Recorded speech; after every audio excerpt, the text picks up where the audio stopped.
In so many ways, Henry Ford was a simple man. He liked to go camping with his friends. That's Thomas Edison behind him. He enjoyed old-time country dancing. Here he is with Burroughs, the naturalist, skating with his grandchildren. They plant a garden together, Henry Ford II and Benson. His first car, he called it a quadricycle. That's his wife, Clara. He began with an idea that most people thought wouldn't work, but he made it work. And the tools he used were common sense, ingenuity, and perseverance, along with a natural instinct for knowing how to put machines together and make them run. He was born into a world of limited horizons, and though he left the farm that might have been his heritage, he never lost his love for the land and the everlasting cycle of seed time and harvest. What he accomplished helped men put the burden of work on machines and broke the barriers of space and time, of isolation and distance. His life was a paradox. While his mechanical genius helped to change forever the lives of people everywhere, he sought to preserve in some permanent form a record of the world around him and his ever-widening interest in it. He collected buildings the way others collect stamps and put them in a village where time stands still.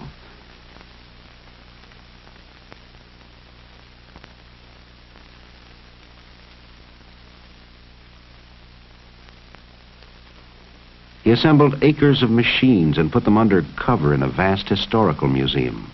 And early, he discovered the astonishing capacity of the motion picture camera to document for all time whatever it saw when the crank was turned. In April 1914, at his Highland Park plant, he organized a motion picture department which through the years produced films that were shown in theaters and schools throughout the country. Travelogues, newsreels, and documentaries that touched on nearly every facet of American life.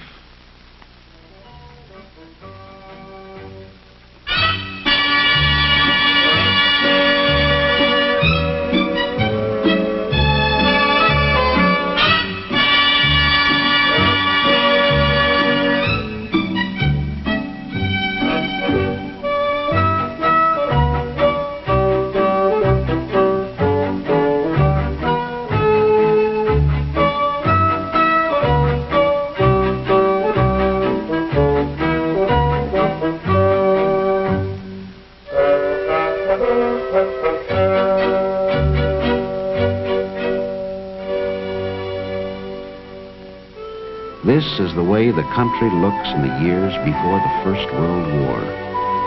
Rich, rolling, but often inaccessible. The man on the farm works as his forefathers have. It's a hard life for man and beast.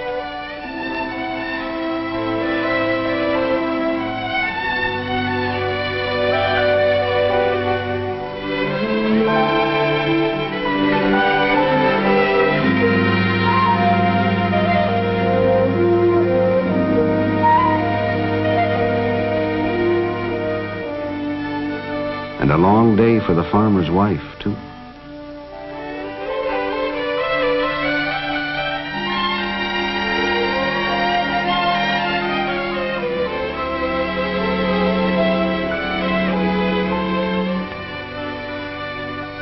Many a quiet evening at home, because there's no place to go and no light to read by. A man thinks twice before he goes to market on roads like this.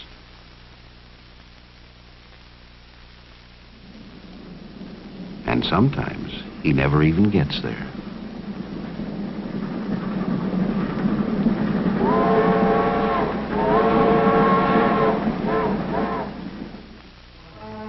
It's a long walk to school on a muddy road.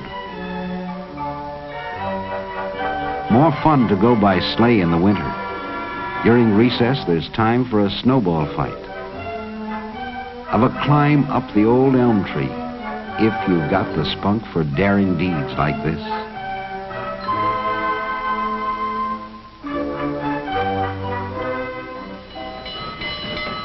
The one sure way to get someplace is on a train.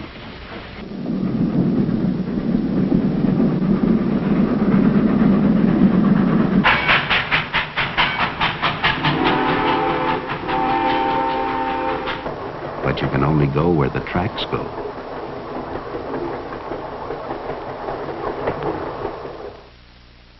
Life in the city moves at a slow pace.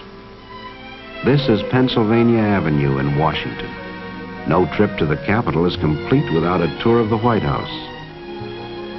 President Wilson lives here now. The East Room, with its chandeliers and shiny floors.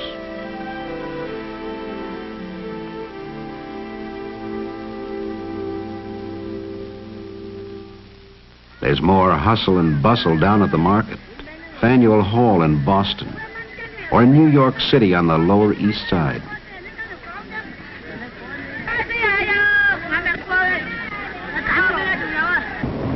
Always plenty to do and see in the big town. Ride the elevated train, all the way from the Battery far uptown.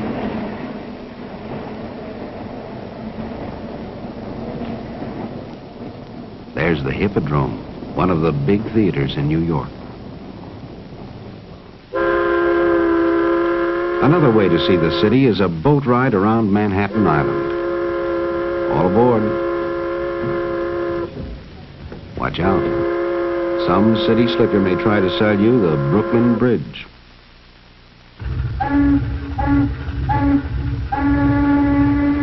We're passing the Battery with its famous aquarium.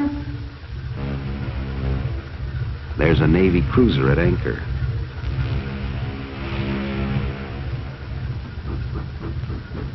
Great ocean liners along the Hudson River. Mighty tall buildings in New York City. The Flatiron Building, shaped like a triangle. And the Woolworth Building, 60 stories high, tallest in the world. Look at that traffic on Fifth Avenue.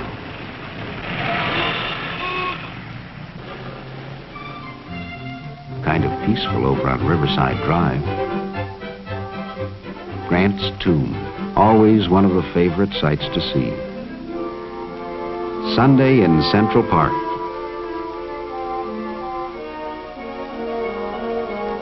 There's no place like it for a leisurely stroll or a boat ride on the lagoon.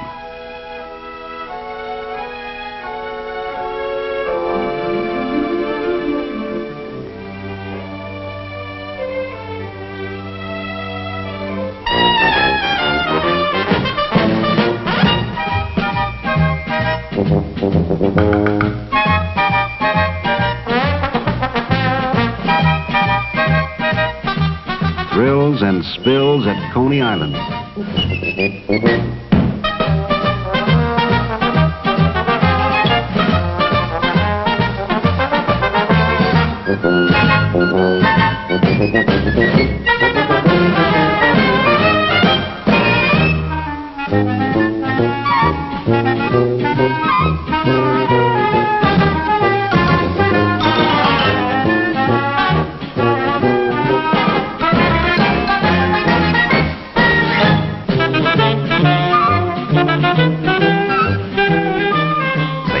Some folks even get wet if the water's warm enough.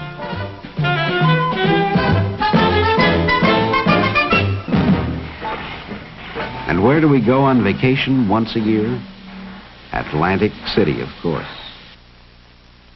No, that's not a real elephant. It's a hotel at the end of the boardwalk.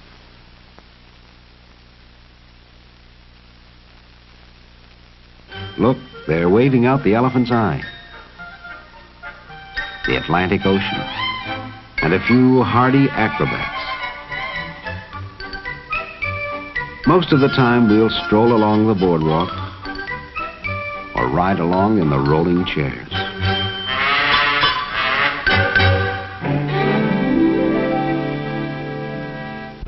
Every city has a pretty park. This is Belle Isle near Detroit, with lagoons for a quiet afternoon ride in a canoe, if you don't mind the crowds. Some like to dance, while others gather around the piano to listen. In the winter, the adventurous go ice skating. It's easy if you know how.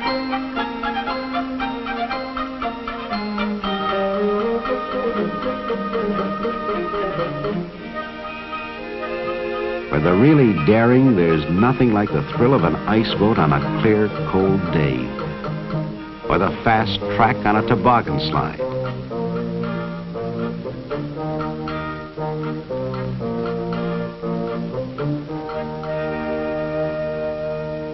And there's plenty of speed at an auto race once they get going.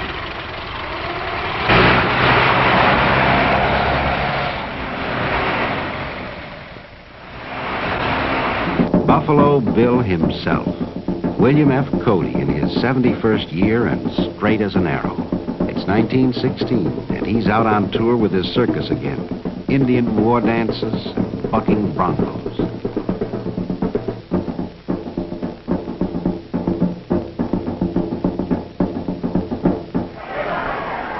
The opening of baseball season, and time to throw out the first ball.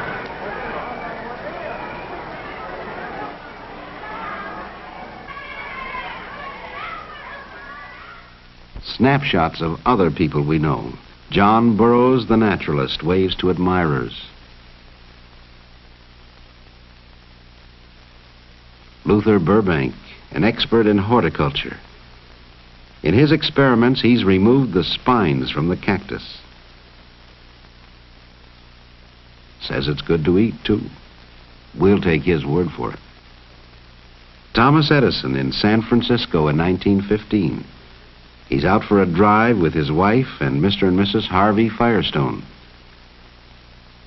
Joseph G. Cannon of Illinois, former Speaker of the House of Representatives. Will Rogers, America's favorite humorist.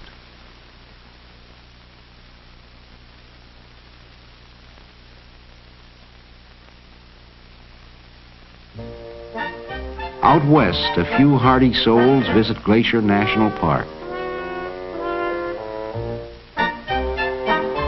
They go for a climb.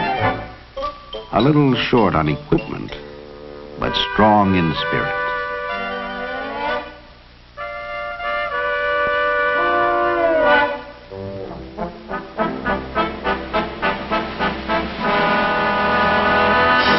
The view is worth the effort, so they say. Uh-oh, there goes Dad.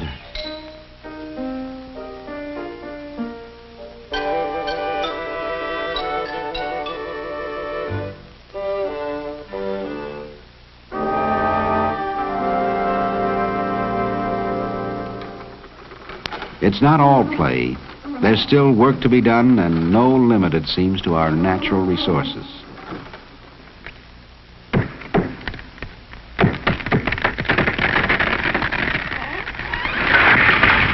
The cameraman can't resist his little joke. You see a lot of women in the factories now. These girls are making footballs.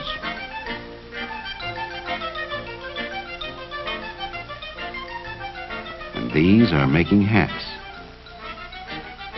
There is a difference. Down at the post office, they're teaching the girls to sort the mail. One thing they learn in a hurry: don't pick up too many at once. Too bad. Here's a clean place for women to work, and steady, too.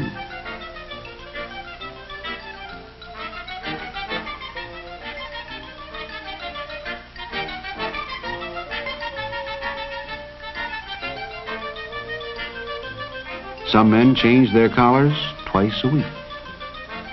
Machines do more and more of the hard work these days. For instance, here's the way they assemble the spokes and make the wheels for the Model T Ford in Highland Park, Michigan.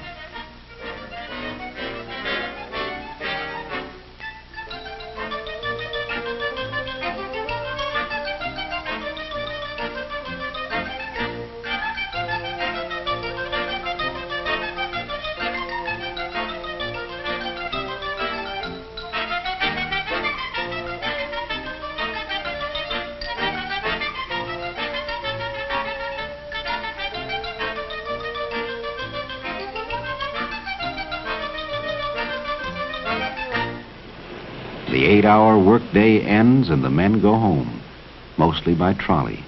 Not many can afford to buy a car of their own yet.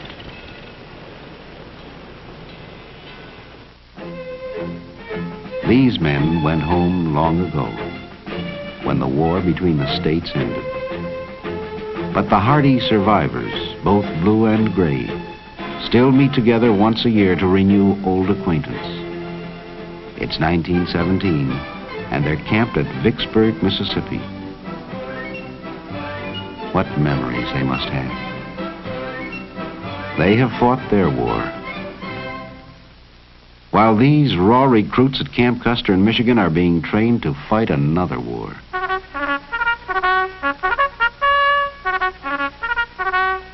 The call goes out and youth responds enthusiastically.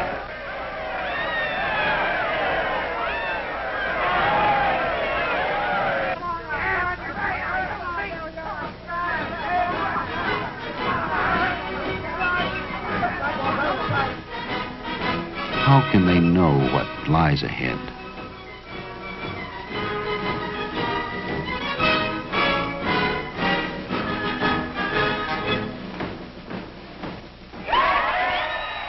Just a year ago, we re-elected Woodrow Wilson as president.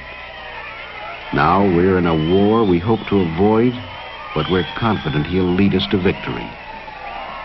The mood of the nation changes. We talk about liberty loans and liberty cabbage.